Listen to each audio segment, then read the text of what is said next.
everyone, and welcome to the Board of Selectmen's November 21st, 2024 meeting.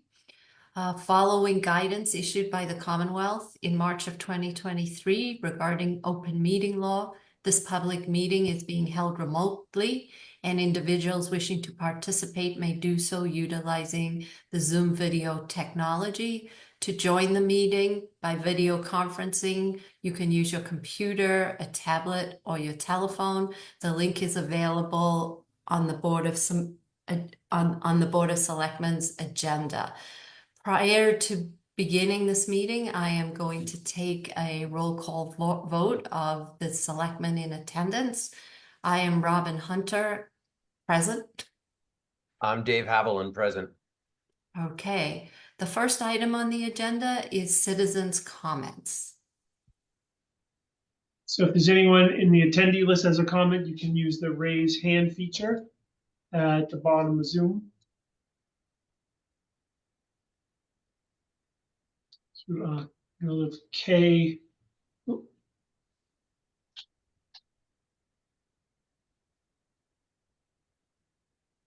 Hi, They should be able to talk now. can you hear me? Yes.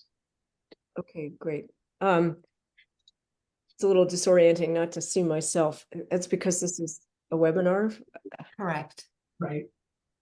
I am here You because need to identify yourself, Kate. oh, yes, Kay Peterson, 25 Wilsondale Street, Chair of Board of Health.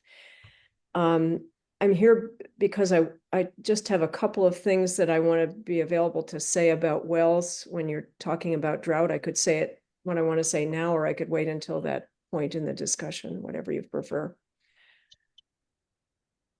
You can say it now, and then if you have more to add,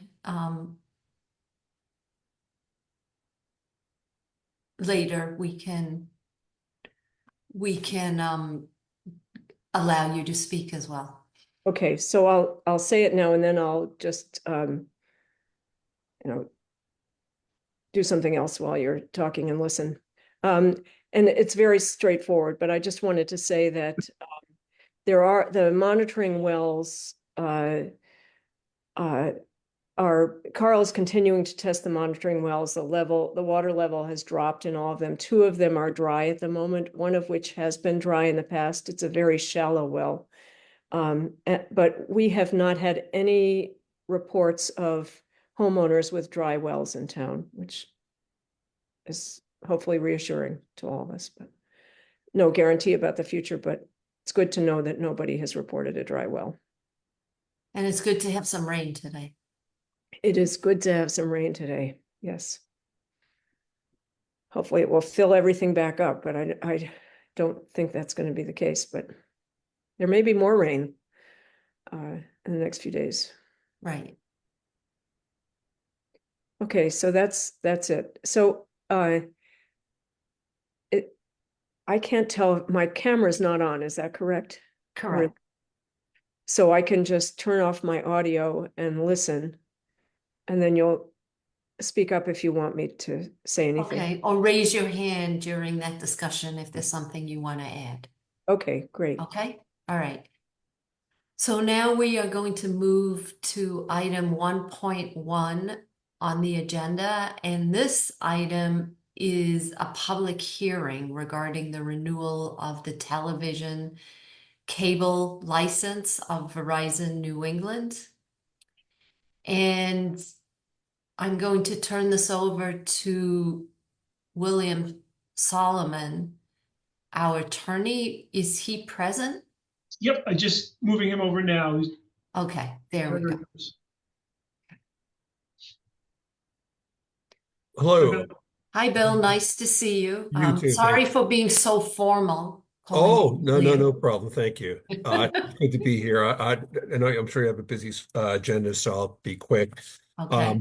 And it's good to see Mr. Blanchard, Michael again, who I worked with in Easton on cable television license together with the town administrator and the cable committee chair. So he may be doing more Verizon licensing than any town administrator in the state in the last year, which is what is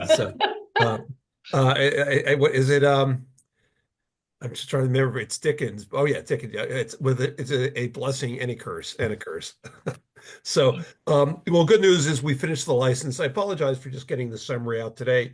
For the last 3 days, in addition to other matters, I was going over a license provision with Verizon that took up most of the time for this license.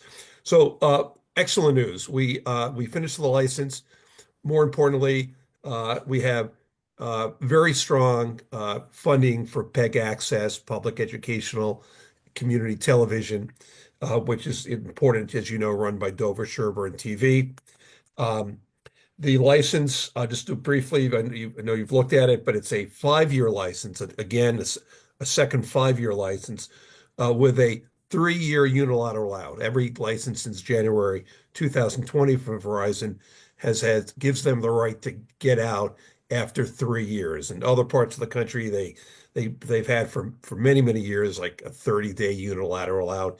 Here, they have the right to get out in 3 years.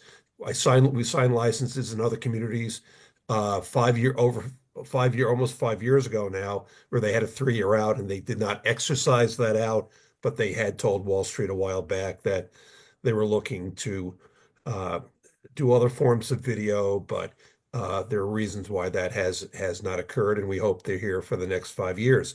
The good news is, in exchange for that 3-year unilateral out, Verizon is providing 5 years of PEG capital, and they're providing that all within 2 years. And my thanks to Attorney John Harrington, outside counsel for Verizon, who was kind enough to work together to get Verizon to agree that the last payment would be made on the second anniversary of the license and not the third. So the payments are 45 days after the license signed, the first anniversary and the second anniversary, and that's the PEG capital dollars. The operating, as you know, comes in each quarter, 5% of gross revenues of the licensee or its affiliate. That's the most allowed under the Cable Act, and that continues from the past, and that's the same as Comcast provides.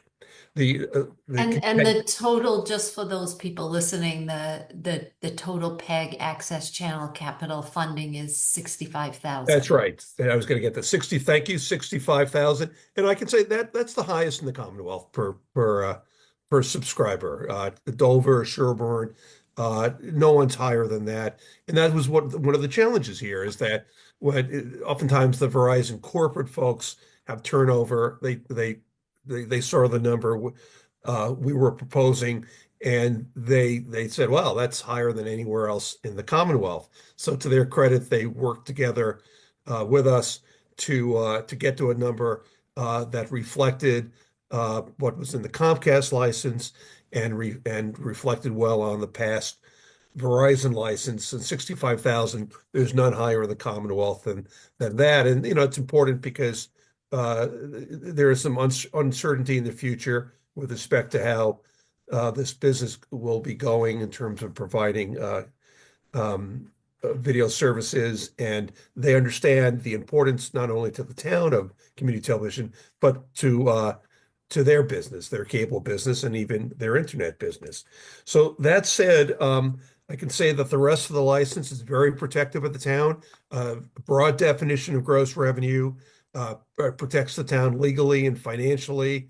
And so I'm very pleased, together with the assistance of the town administrator, Michael, I'm working on this, that we have an excellent license legally, of policy perspective, and financially. And I certainly recommend the board vote in favor of the license. And I'd be happy to answer any questions, and we'll see if there's any public questions or comment. So, from my perspective, this is very similar to what we've been presented with in the past. I greatly appreciate your efforts on behalf of the town. You have always gotten the best possible deal for us, so I do appreciate that. I am thankful that we have an expert on our team now, Mike. I did not know this about him, so I'm very confident now that we have. I'm not allowed to make Mr. Havlin laugh. So I really have no further questions, and I Thank you. just thank you, Dave. Too late, you made me laugh. I echo the thanks that you just mentioned, Robin. I do have a question on the unilateral termination. Is there ever a reason that we might want to terminate early? No, only because it's it's excellent funding for PEG access, Right. and there would be no reason we would and frankly nor unless they breach the license, which in Verizon stays an excellent cable company. Right. I've never seen them breach a license, but if they breach the license, even then we would get them to conform and not terminate it because we think it's a good license for all parties, including the town residents. So, but good question. Thank you. Yep, I did that. That was my only question that I had, Great. Robin. It's just why Okay. was it unilateral and not bilateral? But if there's no need, then doesn't matter. Okay. All right. Great. And then, Mike, do we just ask if there are any? So then I ask if Yeah. there's any public questions or comment, and if so, could you raise your hand and we will let you into the webinar and allow you to ask your question.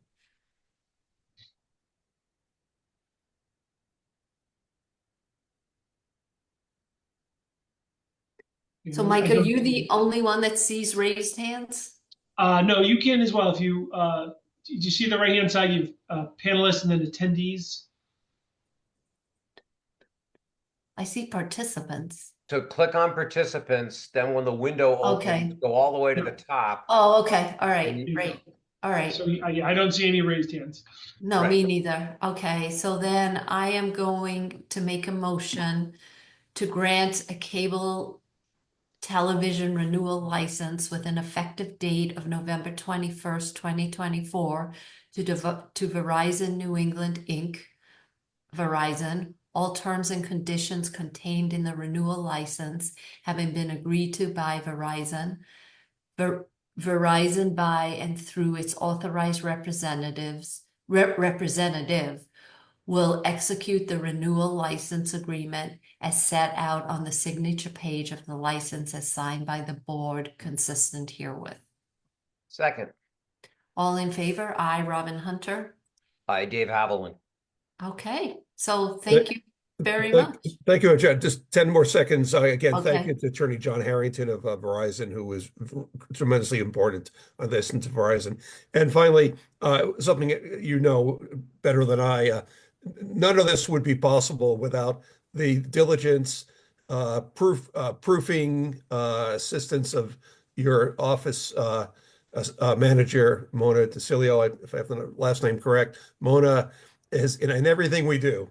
I do at least, invaluable, a second pair of eyes. And I really want to thank her for everything she's worked on in this license and also everything I've ever done since she's been in Dover. So thank you to her. Yes, and she's very pleasant to work with. She's Yes. extremely personable. She makes things fun. You come into the office all aggravated and you leave with Yes. a smile on your face. That's right. That's right. And Well, but even when she demands that Dave and I go over there to sign things, she's even pleasant about that. Bill, we thank her every day, so Yes. we agree with you. Thank you. So sometimes Really appreciate you acknowledging it's that. nice to hear it from the outside sometimes. So thank you very Right. much. It All right. is. Have a good night. Bye-bye. Thank you Thanks. very much. So the next item on our agenda is the discussion and vote of approval of community center project pending change orders. And I believe Dick Malcolm, the building committee chair, will be joining us, as will Al Estevez, who is the owner's project manager from Colliers, to give us some background.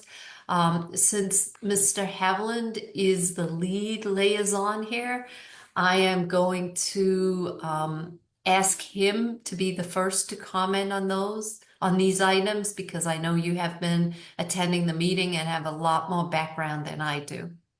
Well, I'm not sure about a lot more background, but I'll give it my best, and I know Dick Okay. and Al will correct me if I go astray. But I'm sure Dick will. So what we have is another list of potential change orders. The good news is that by pulling out the fence contract components from the main building and using the town's fence vendor, we are able to save a significant amount of money. And been given credits against the contract, and so that turned out to be very beneficial to the town in the finances. So the fences are, to me, a no-brainer.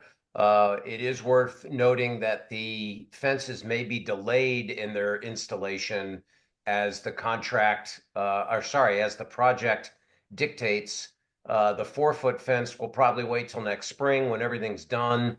And then the wooden fence along the Whiting Road side will wait until one contractor finishes, and then the contractor putting in the fence can continue on. Did I get that right there, Al? Yes, you did, Dave. So far, so good. Okay, I'm doing this off of memory. So the next two big ones in here are to add services for the architect and for Al's firm, Colliers. And clearly the circumstances, we've gone beyond the contract and we need to have some monies for both those firms to bill against. And that's what is being provided here. That having been said, the ultimate disposition of the overages and whatnot, it is probably best put until the end. So my recommendation is to approve these, but still put them in that dispute category. So when we do get to the end and we need to come back, we can have that discussion then with the totality of everything on the table instead of doing this piecemeal. But definitely, I would recommend approving it. And this is what I just, again, rambled off from memory. So Dick and Al, I would like you to weigh in on anything that I missed or needs to be clarified. Yeah, I don't really have, I think you explained it very well. So the two big items is for the architect and Colliers, the owner's project manager. Like you said, it's to staff the project. The project is about 5 months behind schedule. And the reason why it's behind schedule is for a number of reasons. Part of it had to do with the unforeseen conditions. There was additional, as we were demolishing the building, there was unforeseen asbestos that could not have been identified beforehand because the building was, covered. And so part of the delays associated with the asbestos abatement, part of the delays associated with inspections on the project, and part of the delay we attribute to the contractor. And like Dave said, we're working with legal counsel to determine, what delays are sort of, borne by the contractor and which are not. And so in the meantime, the ad services is to continue to staff the project. That's basically required by law. It is considered controlled construction, requiring an OPM and an architect to be involved during the construction process. Okay. Dick, do you have anything you want to add? Yeah, just reiterate. I mean, we are required to have an OPM and Right. the architect for construction. And they are doing something, right? And it's not The like OPM is doing something, that's for sure. and I'd be lost without either one of them. So hats off to them. So no, I mean, and they, their contracts have expired. They need something, as David said, to bill against, and that's what this is all about. Okay. So I am very much in favor of this approach. And I would vote to approve these and put them in the dispute bucket, if that's the right terminology.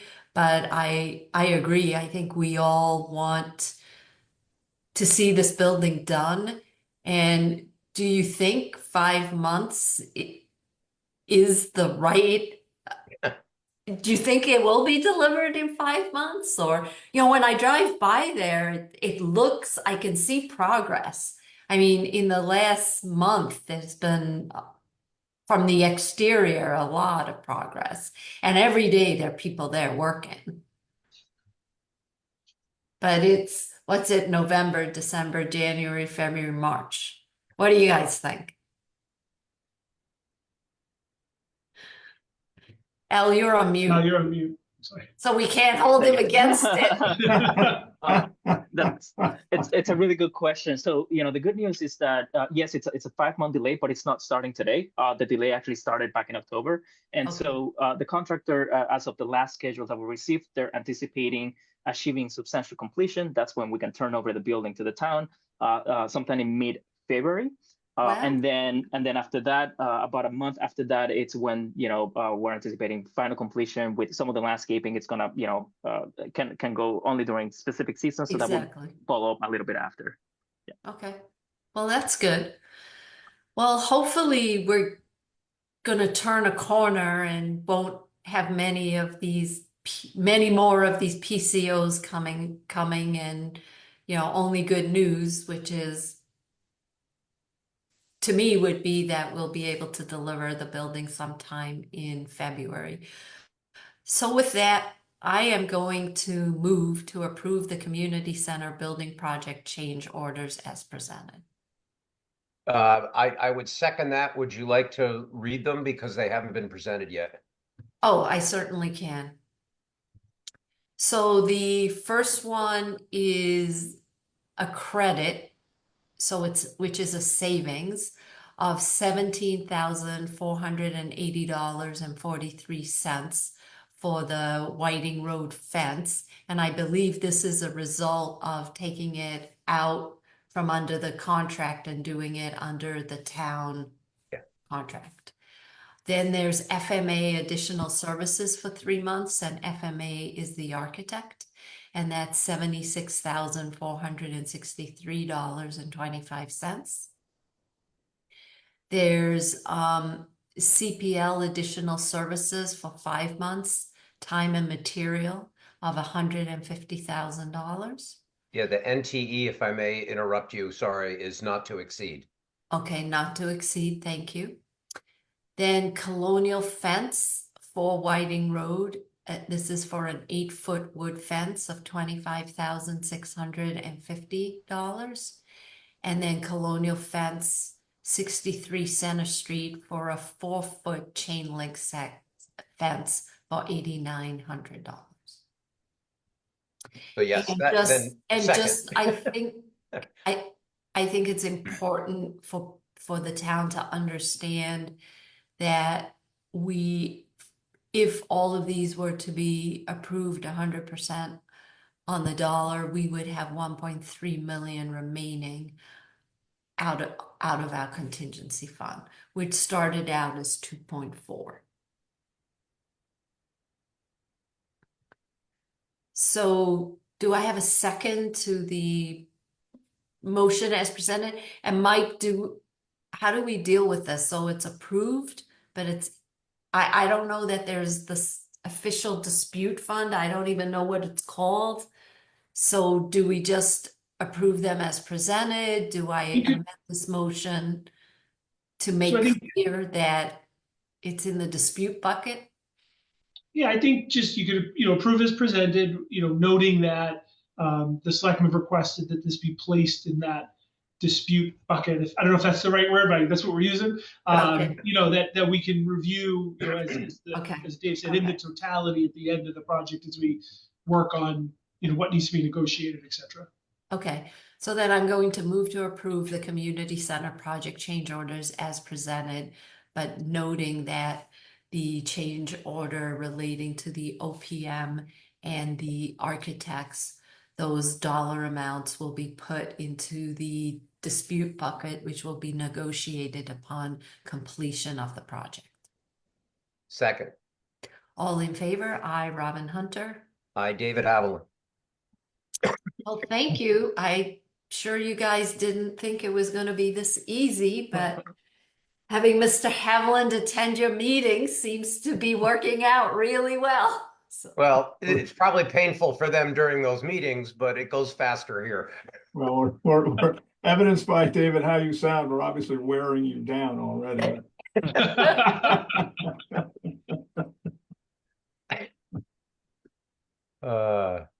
Well, Take thank it you easy both on as them. always.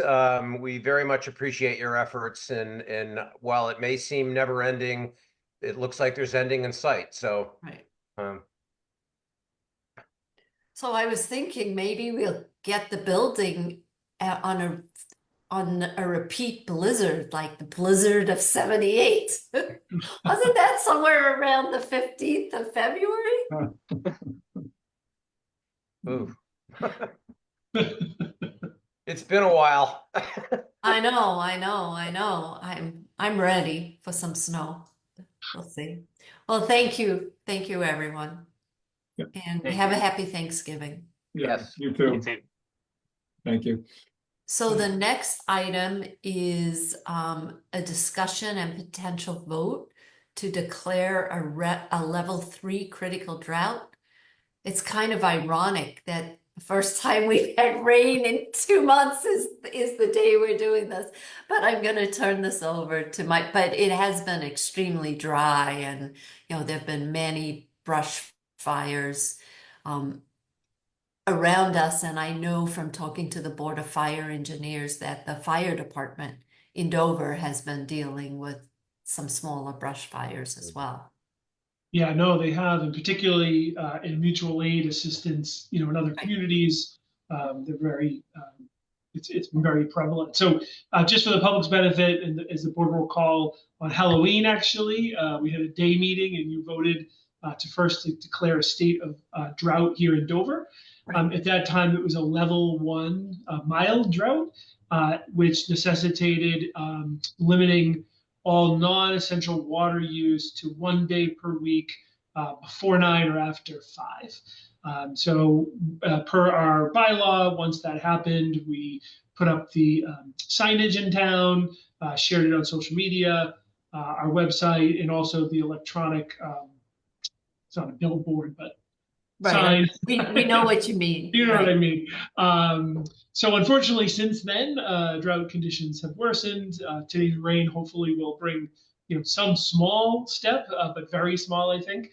But over the last 30 days, we've had less than an inch of rain, which is significantly below normal. And again, as you mentioned, we have the state has a significant number of wildfires, to the point where, under the recommendation of the state fire marshal, our Dover fire chief has banned all outdoor fires as a result, to help prevent any additional wildfires from occurring. So based on all this, the state has elevated the risk to a level 3 critical drought, which the recommendation is prohibiting all non-essential outdoor water use. And so my recommendation to the board under our bylaw would be to recommend that you declare here in Dover a level 3 critical drought and ban all non-essential outdoor water use. And Mike, if it's not uncommon for people to burn leaves, especially this time of year. And even though, in my opinion, the outreach has been excellent. I mean, it's pretty hard not to know that we have a drought. If citizens do have a neighbor that's burning their leaves, or who should they contact? Yeah, so our DPW is enforcement for this. It's your bylaw, but you've designated them as enforcement. So they can contact either our office here or DPW directly to report concerns. At first, obviously, we do try education based, so making sure people are aware. However, should violations continue for the same person, eventually the bylaw does call for a fine structure. Okay, all right. So, I think it's pretty hard to ignore the fact that it has been really dry. We have a pond in front of our house, which is almost completely dry. And we haven't seen that happen in about 4 or 5 years. We put the water bylaw into effect just to make sure that we had some tool in the event that we had another drought. And I certainly am in favor of declaring the town in a level 3 drought. I would hope at this point, given the weather, that most people's irrigation systems are shut down and potentially even their outdoor water. But I think having the signs up just to remind the citizens, and hopefully we make a dent in the drought over the winter. You know, we did have Kay Peterson, the chair of the Board of Health, during our public comment, make a few comments, and she did mention that our water superintendent, Carl Warnick, who continues to measure the monitoring wells, has seen the wells there at a very low level. 2 of the shallow ones are completely dry. But at this point, we have not heard of citizens' wells going dry. And perhaps for us, it's a result of this bylaw and educating our citizens on conservation of water.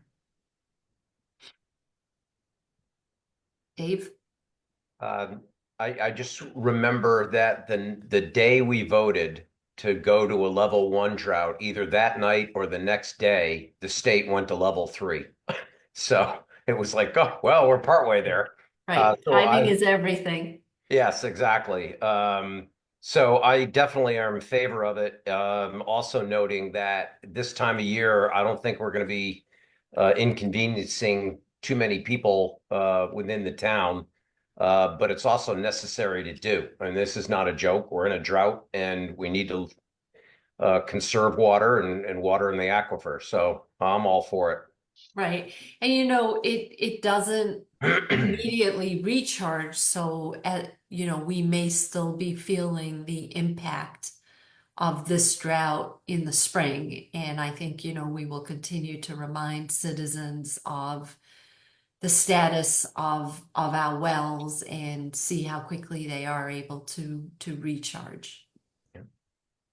So I move to declare that the town of Dover is in a level 3 critical drought, and that all non-essential outdoor water use, including irrigation, be prohibited. Second. All in favor? Aye. Robin Hunter. Hi, Dave Haviland. Thank you.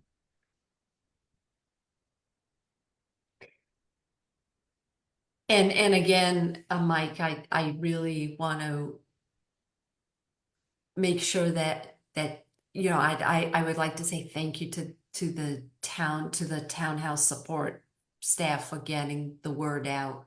You know, I think the outreach was excellent. It was everywhere. And to the DPW for getting those signs up. The very next day, the signs were up.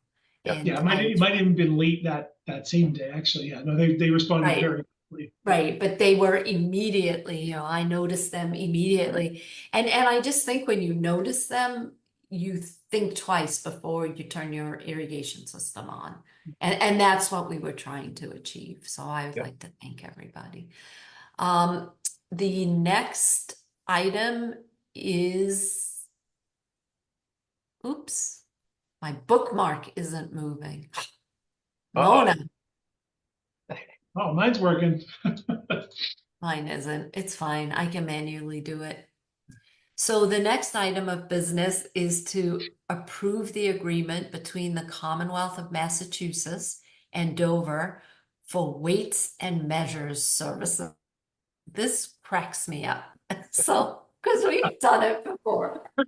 So annually, the Commonwealth's Division of Standards conducts testings and inspections of commercial weighing and measuring devices used at the town's business/farm establishments.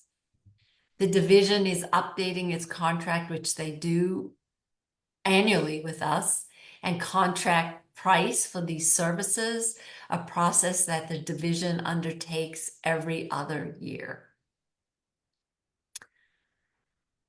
So this is standard. We are required to be compliant with it under Mass General Law. So I don't really have any additional questions or comments. Do you? I'll just Dave? add, just for background, so larger communities have to have their own staff to do this. Right. But Thanks. smaller communities, the state provides this service. And specifically for Dover, and Mona can correct me, but we We have Powysset Farm that does, again, this is when you think of when they do vegetables and fruit by weight. The market, and then also the gas station to ensure when you're getting a gallon of gas, you're paying for a gallon of gas, you're actually getting a gallon. So they also respond to complaints. So if people are concerned that something isn't working right, or you think like at a store when they scan things, if the prices aren't scanning correctly, they respond to complaints like that as well. I'm trying to think how you would know if you weren't getting a gallon of gas. Yeah, the only way I usually can tell is if you ever fill up a portable container for like your lawnmower or something. Exactly. Yeah, then you can Right. tell, okay, I'm Right. getting it. But Right. in the car, yeah, I don't. Right. And since I never fill up those portable containers, I would never know. There you go. Mike, the only question that I have is the cost similar or the same as the last contract? That I don't have the last one, so I don't. Yeah, no, that's a great question. So Mona actually pointed this out to me. The cost is actually going down. And we believe the reason for that is related to the fact that the market had been closed. It is now reopened. The state has been informed of that. Mona did double check with them to say, hey, we told you this was open. Is this still the appropriate price? And they said yes. If something needs to be changed, they may come back with an amendment. But at this time, they verified this is the 654 is the correct amount. I believe the last time we did this was just north of $1,000. Right. So we have to give Mona full credit for the price decrease. Yes. Okay.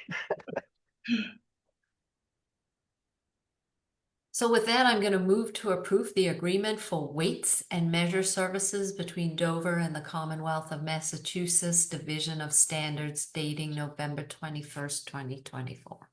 Second. All in favor? Aye, Robin Hunter. Hi, Dave Havelman.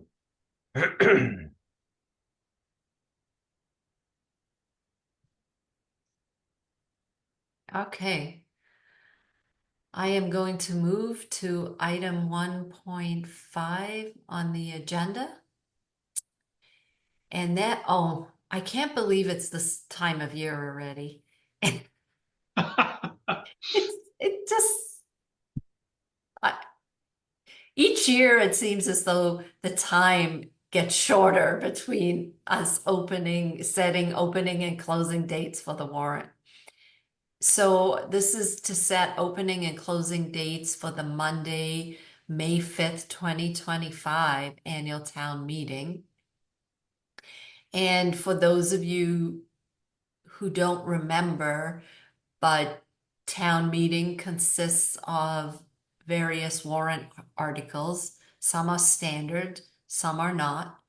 And in order to get a warrant on the town warrant, we have a period of time in which the warrant is open. That means it is eligible. You are eligible to add warrants to it. And when it closes, there are no more warrants can be added to it for town meeting. And the warrants are the items that we vote on. So tonight we are going to set the dates for the opening and the closing of the warrant for our town meeting. So right now, the proposed opening date for the 2025 annual town meeting warrant is Thursday, November 21st. That's today. Today. And it is closing on Friday, January 10th. The warrant article guidelines, which explain the steps involved in placing a warrant article on the annual town meeting warrant, will be distributed to town staff, boards, committees, commissions, chairs. None of this should be news to those people, but it could be news to citizens that may be looking to add a warrant.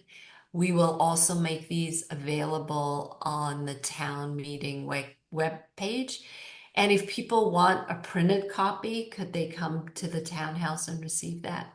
Yep, absolutely. And we're sure that Mona, who, as you've heard, is very pleasant, will be very accommodating to you. So Dave, do you have any comments or questions? I don't. I'm assuming this is the same as every year and that the time frame is similar based on calendar. Exactly. Correct. So, But I will say, I think this is the first time that I can recall that the warrant actually opened on the Board of Selectmen's meeting dates. I don't think this has happened. If it, I'm sure it's happened before, but not in a very long time. So I move to set the 2025 annual town meeting warrant opening and closing dates as Thursday, November 21st, 2024, and Friday, January 10th, 2025, respectively. second. All in favor? I, Robin Hunter. Hi, Dave Haviland. And will we just have like a tagline on the website as well that says warrant open? Okay, Yep, absolutely. all right.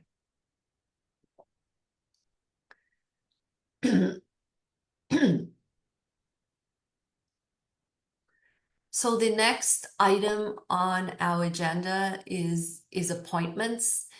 And just as a reminder, many of you know the town really relies on volunteers who work on various committees and boards to help run the town. Volunteers are very important to us as a community. If you find that you are interested in volunteering for a board or a committee, we do have a list of openings on the website. Also, feel free to reach out to myself or Dave Haviland or Mike Blanchard, and we would be happy to talk to you about the various positions that may be available and ways for you to get involved in the town. So today we have three appointments that we've been asked to fill. Each of these appointments, so to let you know, typically the chair of the board or the committee will recruit for openings and interview various potential citizens that may be interested in filling that role, and then they introduce those individuals to other members of their boards and committees, and then that board and committee votes on that appointment, and then it comes to us for our approval. So it is a pretty robust process, and I think citizens that volunteer, once it gets to us, they are extremely familiar with the role and understand the commitment involved for this role. And we do really appreciate all of these individuals. So tonight we are going to move to appoint Alicia Poe to the Town Report Committee to fill the unexpired term of Kathy Weld, which was ending on June 30th, 2026. And I would like to say that I would like to thank Kathy for her many, many years of service to the town. And when I think of the town report, I will always see her face because she has really been the champion for the town report. She worked tirelessly, making sure that the format was correct. She's also worked over the last few years really hard to change the format, to make sure that individuals submitting do it in accordance with the format. And she was the one also to champion moving to a electronic version of the town report. We still have hard copies, but that was a huge deviation from the way we've done things in the past. So I can't thank her enough for everything that she did with respect to the town report. Not to mention Selectmen Warrant Committee and Right. other committees over the decades. Right. I mean, she touched a lot of different things in the town, and you know, she will always be remembered. So should we vote on these one at a time, or can we do them all at once? I always like to play it safe, so maybe just Okay. do we have them grouped in 3 Okay, batches. Yeah. okay. So And I'll then, second your motion, which you already made. wait, I also want to thank Alicia, and she has big shoes to fill, so she's a brave woman. So all in favor, I, Robin Hunter. Hi, Dave Haviland. Okay, the next thing we're going to do is reappoint Laverne Lovell to the Board of Appeals for a 3-year term ending June 30th, 2027. So the Board of Appeals is also known as the ZBA. But do I have a second? Second. All in favor? I, Robin Hunter. Hi, Dave Haviland. And again, we'd like to thank Laverne for re-upping on the Board of Appeals. And then I move to reappoint Nancy Green and Mike Donovan to the Board of Appeals as associate members for a 1-year term ending June 30th, 2025. Second. And I would like to thank both Nancy and Mike for filling the roles of associate members. The associate members are very, very important to these roles, because being on a board like the Board of Appeals or the Planning Board, there is a lot of things you need to learn. So having associate members who understand how the boards operate, understand what's going on, is extremely helpful when members, need to roll off or don't have the time anymore to continue to volunteer. So these are very important roles. And I know with the planning board, these associate roles have worked really well, as with the Board of Appeals. And the commitment of those associates to then move up or come out of the bullpen and get on the mound. Right. It's pretty impressive and very much appreciated. Right. And, again, as I said earlier, this town really relies on volunteers. So thank you to everybody for volunteering for these really important positions in the town. All right, now I think we need to vote on the last 2 for Nancy and Mike. Okay. So do you want to second it? So I did second it. I don't think you can't hear me when I croak. So okay. So all in favor, I, Robin Hunter. Hi, Dave Haviland. Thank you for keeping me. You can't take the moderator out of me. No, well, that's good, because I completely forgot. So our next item is just a update on goals and priorities. I can just give a highlight. So as a board will recall, we're going to keep this as a standing agenda item each meeting, just to keep it fresh and on target. I was just going to run through a few of the things that are currently ongoing, and then obviously the board feel free to jump in. But for number 1, community engagement communication, as we talked at the last meeting, Dave stepped up to do the first Board of Selectmen office hours. How did it go? Dates. Oh, no, no. So not yet. We're going to do it in December. It went great. Yeah. I was like, you're holding out on me. You didn't tell me. No. So we're doing the first one in December. Okay. So we have a couple dates. We're going to narrow it down to 1, and then we'll make sure it's included in the December newsletter. And again, we'll share it all our normal places so that people have the opportunity to sign up for an appointment, or Dave and I will talk a little more, maybe have some ability for people just to walk in or something like that if they don't have a chance to make an appointment. We are also working with town council to hold a board and committee probably chair, but we'd probably like to open it to more than that, to do some open meeting law refresher training, everything from conducting a meeting, public participation, meeting minutes, how agendas should look, how specific you need to be, things like that. So I think that would be a good opportunity for everyone to refresh that, talk a little bit about what we're doing here on Zoom and webinar, how that differs from in-person meetings. So we'll look to schedule that early in 2025. And so that was great when we did it I don't know when we did it, if we did it last year or the year before, but it's really helpful. And I'd encourage even long-standing chairs, you can always learn something new. And, I was just thinking, I wonder if it's worthwhile, and maybe this is something the PR firm could do, is to have an agenda template for the town. Yeah, absolutely. I think One that's a more good- thing on your list. No, that's a good one though. In terms of the website, Chris held or scheduled a couple user group meetings. So we had one that was very well attended by internal boards and committees and staff to look at our existing website, what was lacking, what worked well, what features we'd like to add. We also attempted to do a public session. It had pretty low sign up. So we ended up converting that to kind of ask people to complete a survey about the website and what they find good or frustrating about it or what they think is missing. So that redesign process continues to move along.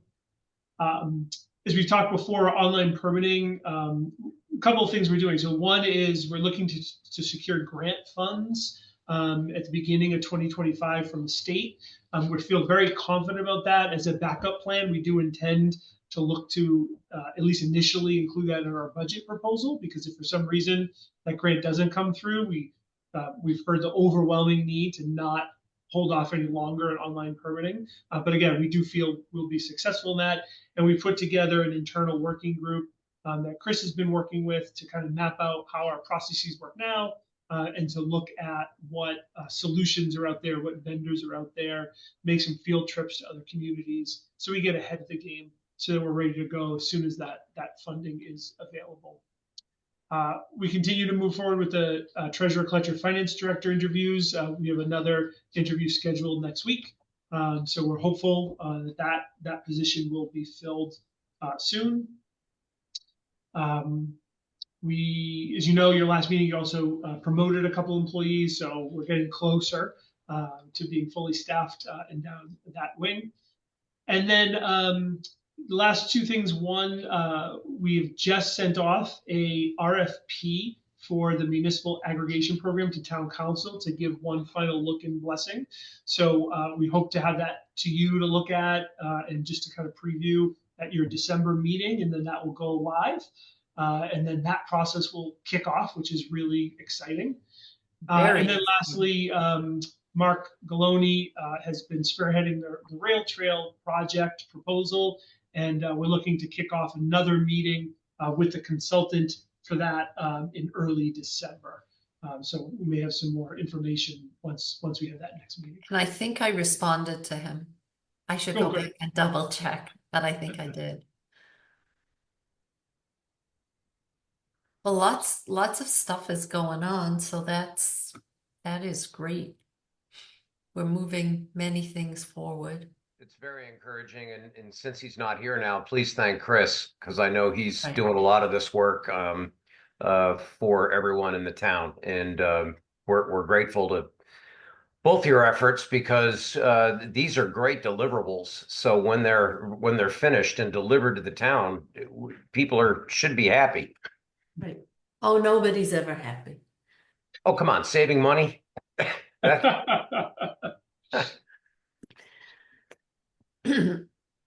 So our next item of business is us, Dave. Now we have to try and top everything the team has done in the townhouse. So it's I'm not sure that's possible, given that. No, it review. isn't. It isn't. It isn't. It's the Board of Selectmen update. So a couple of things. Since our last meeting, I have attended 3 meetings. I attended the open space meeting. I attended the warrant committee meeting, and I attended capital budgets meeting. Actually, open space was asking about the dates of the warrant, so we have those now. I can give them that information. One of the big topics that did come up in open space was their members are really anxious for the committee to finish the open space plan. And I know it's something that the planning board also wants to incorporate into the master plan. So they are trying to put together a more defined project plan so that they can all work together to get that done. The other thing that they asked me about was what I thought they should present when they come to present to the Board of Selectmen, which is basically an opportunity for them to present to citizens of Dover. And my suggestion was that they, give a little short overview of open space and their mission, but then they really focus on what they've accomplished over the past year and then what their goals are for the next year. But I said, it's important to keep it concise and on point, because it's a way for them to let the town know what they're doing. They are doing a lot of excellent stuff on all the conservation trails. They're marking them. They're trying to put a GIS system in place to keep track of them. There's a lot of maintenance that they actually do on those trails as well. And I think they should give themselves credit for that. They also keep track of a lot of the large parcels of land, and they are in communication with many homeowners. So would you agree that that I gave them the right kind of feedback for what we want to see? It certainly is not incorrect. I mean, Right. Once we get there, and I mean, like as usual, the packets are so very helpful. So if there's information that they could share ahead of time, it just allows our feedback to be much more thought out than spur of the moment. Okay, and they are working on a presentation, and I will suggest to them that, I was also going to offer that I would be happy to look at it and make sure that I thought that they hit the mark. So how much, Mike, have we given thought to how much time when these committees come, we're going to allot to these segments? So I don't know if we've thought it that detail. I mean, I think some of it could depend on the committee. Some committees are going to be pretty quick. Right. Whatever the board's comfortable allocating. I think, it may also depend on what the rest of the meeting looks like. If it's a heavy Right. filled meeting, we might ask that they keep it a little shorter. But I think, your advice was right. The concept is not only for you as the appointing authority for many boards to know what these people are doing and all the hard work that they're doing, but for the community as a whole. Not as residents, often you can't attend all the meetings. Right. The selectmen meetings are a little more prominent. We stream to Facebook. So I just think it's an opportunity for more people to see and hear all the great work that's going on. Right. So again, I think succinct is good, but making sure they hit, and share the important work that they're doing. Right. It's also a way to showcase the committee, and then somebody may be interested, it might be something that they're passionate about. The one thing that did happen at that meeting is Anna Nagy presented the Sustainability Committee charter, and they were, extremely excited to be a part of that, and they loved that the town was moving forward with that. They asked a lot of questions about how water was going to be tying into that. One of the members of Open Space, when we had the other water committee, she was on the state or attended the state task force, and she asked if it was something she could do. And I believe it's just a volunteer opportunity, but if we could somehow get her email address on their distribution list, and maybe what I could ask her to do, she could be an official liaison to us, but she could give write-ups, short write-ups, and if there's something important that occurred at that meeting, we could put her on the agenda. So Yep, does that? absolutely. That request has already been made to the state. So Excellent. we'll just get All right. confirmation from them, but I think that'll work out great. Okay. Capital budgets, I would like to say that the town has been very well prepared. The committee has already reviewed the requests by police, fire.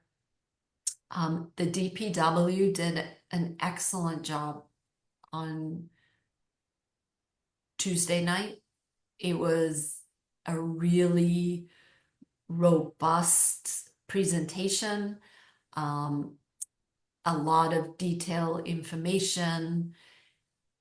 And so I don't know if you've been involved in helping everybody prep, but I've really seen the quality that we're seeing is a lot better than we saw in the past. They're just really, really well prepared. So we better make sure, I see Carl's on here, when we present the Board of Selectmen's. Kevin set the bar like up here, so we need to make sure at least we get that close. But it's pretty obvious that the capital requests are very large this year. Including the schools are coming next week, but the goal is, and capital budgets will be able to achieve this, is we're listening to what the asks are, we're listening to the rationale, we're trying to help as best as we can. We'll then pull everything together with the budget, and at that point, we'll be able to get a better feel for what we as a town can actually afford. And then we will have to go back to the committees and begin to prioritize, because there are just some large dollar asks, and none of them, we do need all of the stuff, and some of it is regulations, but I just don't see how we're going to be able to afford to do it all this in the coming year. So we'll just see where things end up, and then we'll go back.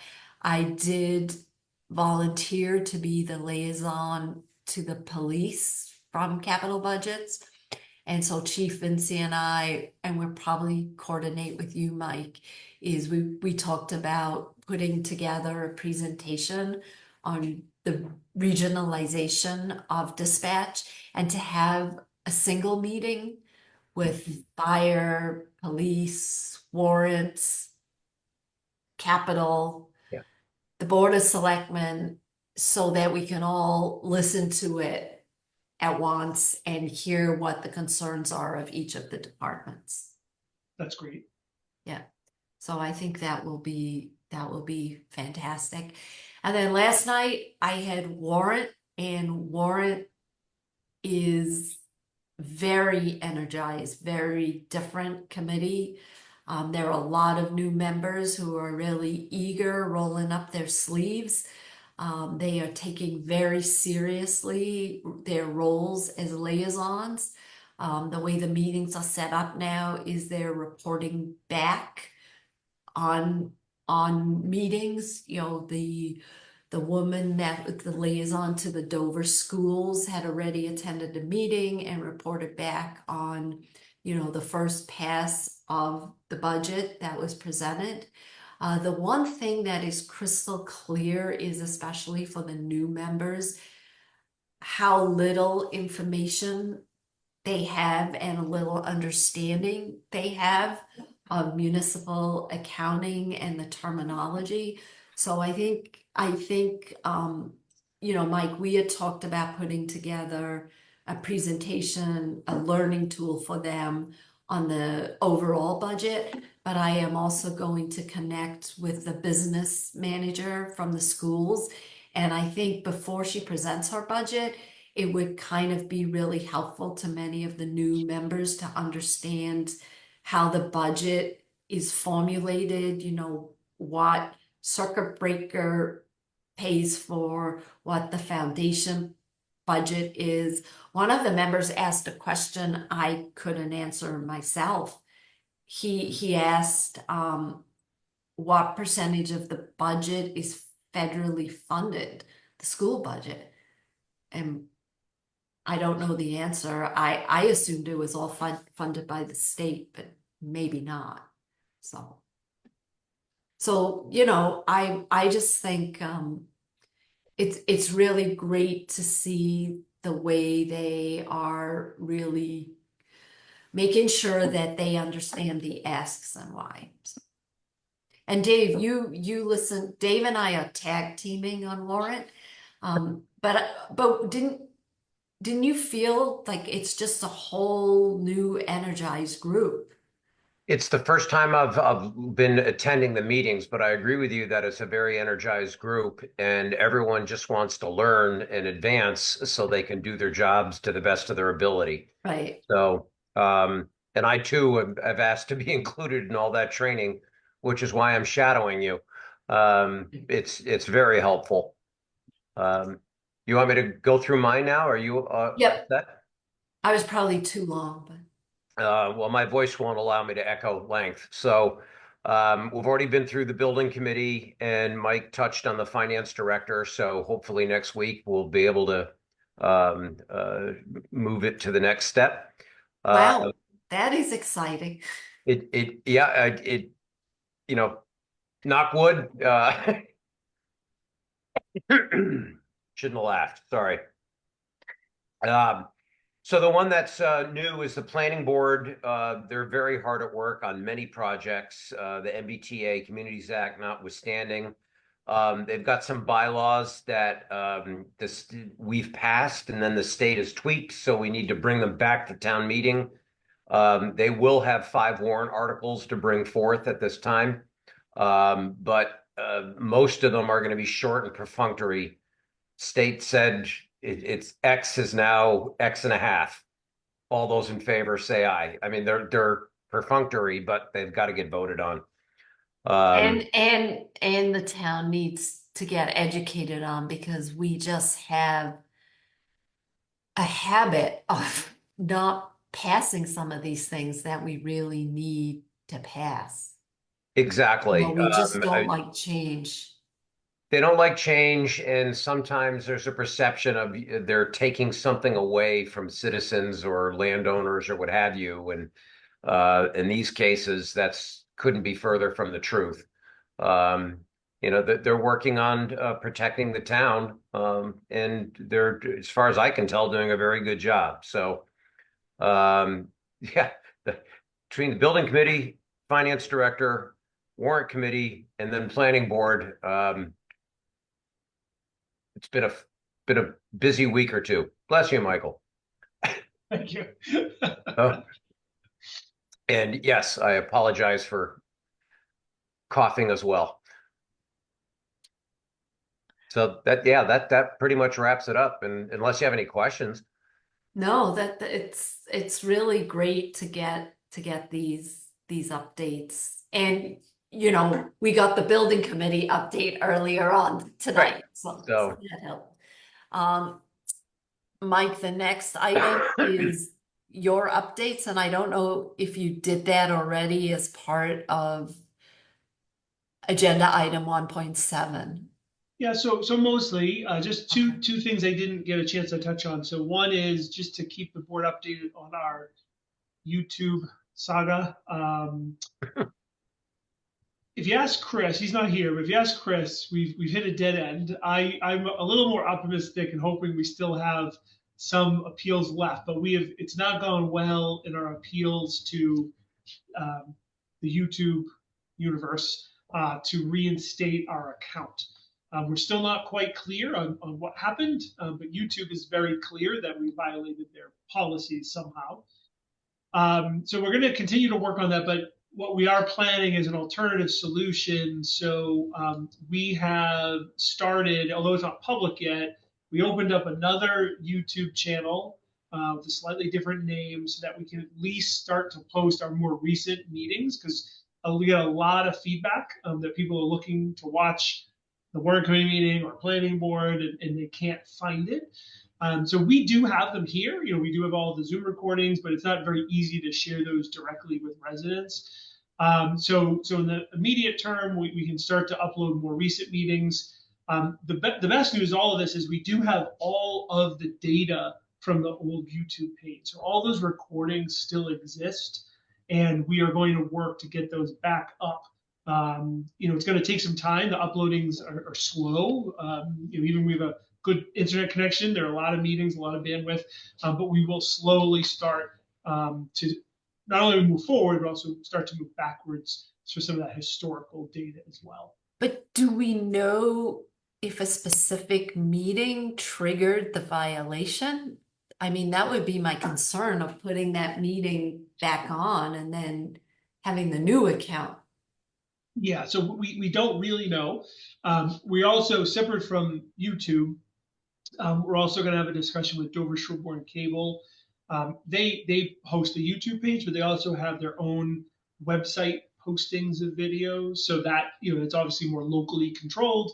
So perhaps we could partner with them and more long-term going forward, use them or their platform as a way to post our meetings so that we're not in this situation again. Because yes, it's a really good point. We don't know what tripped us. They have not told us. To the best of our knowledge, the videos we have, we've watched them or skipped through them. We don't see anything blatant, but something happened, or someone thinks something happened. So the Zoom bombings did not leak through, Mike, and anything that got posted? So that's we're not able to verify if something got uploaded that shouldn't have been or not. Inadvertently, just by mistake. We just, right. YouTube won't give us the specifics of. They give us kind of broadly, you violated these policies, but we don't know specifically what the issue was. So it's frustrating. Unfortunately, when you deal with these large, corporations, it's not quite the customer service. If it was a local group, you can't just talk to someone and they're not extremely understanding. As we try to plead our case with them. So, we'll continue to work through it. Are we pleading our case in writing? Do you get to talk to somebody? So far it's just been in writing. There's kind of appeals process that you just put in writing, but we're hoping that's the next step. If there's actually an opportunity to talk to an actual human being live, and if that might be helpful. Do they understand that this is a municipality and not an individual? Yep. So we've shared that. We've talked about open meeting law and the need to have these recordings and share them with the public. That we are a municipality.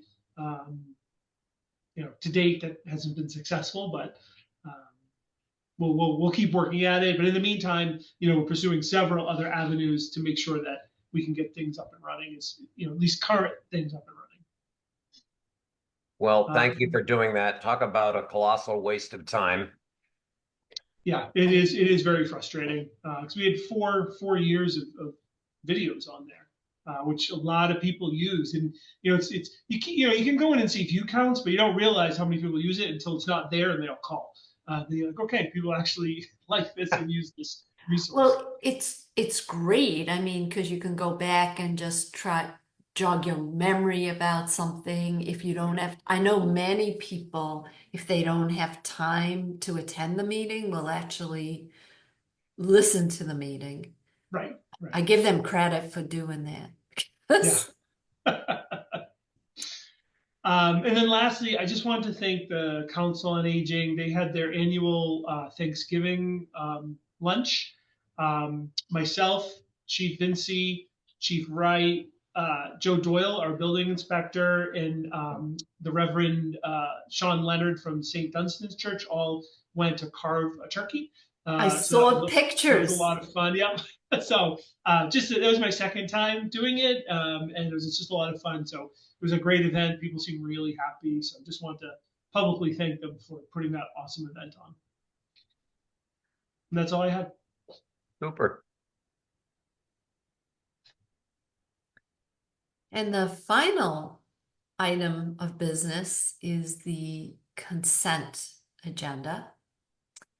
And the consent agenda consists of the following: approve and accept an expenditure of $1,000 gift donation to the Dover Fire Department. Approve and acceptance and expenditure of the Commonwealth of Massachusetts 9/11 Department Training Grant for $21,329.68. Approve agreement with Cyber Communication Solutions, Inc. in the amount of $75,872.22 for the Police Radio Communication Project. Approve the agreement with Motorola Solutions in the amount of $57,976.60 for the Police Radio Communications Project. Approve the July 25th, 2023 and October 19th, 2023 Board of Selectmen open session meeting minutes, and approve 2024 special one-day liquor licenses for November 23rd, December 7th, 11th, 15th, 16th, 20th, and 21st. So if there are no questions about any of these, I move to I have none. approve the consent agenda as presented. Second. All in favor? Aye. Robin Hunter. Aye, Dave Haviland. Okay. And we are now going to move into executive session to discuss strategies with respect to collective bargaining with the Dover Police Association. So I am going to move that the board enter into executive session, not to return to open session, to discuss strategy with respect to the collective bargaining negotiations with the Dover Police Association. Further, as chair, I declare that an open meeting discussion may have a detrimental effect on the negotiating position of the town. I will now take a roll call vote. I, Robin Hunter. Second, and I, Dave Haviland. Okay. And I think, are we going to connect to a different?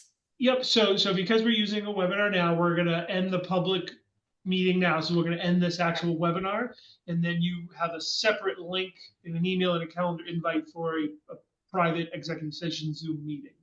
Okay. So just give me a minute. I'll cancel this. I'll get that started up, Okay. and then once everyone joins, we can get started. But I would like to wish everybody a very happy Thanksgiving. It is my favorite holiday because I just love the food. I hope everybody spends time with good friends and family and enjoys the time off. Here, here. Very well said. Happy Thanksgiving to all. And I can't believe it's Thanksgiving time. That's I my know, I feel like it was just January 1st. So All right, so I will leave the meeting and give you a few minutes, Mike, and Yeah, just 30 seconds. okay. All right. Connect See you on the other Kids are side. ready. All right, thanks. Bye. Goodbye.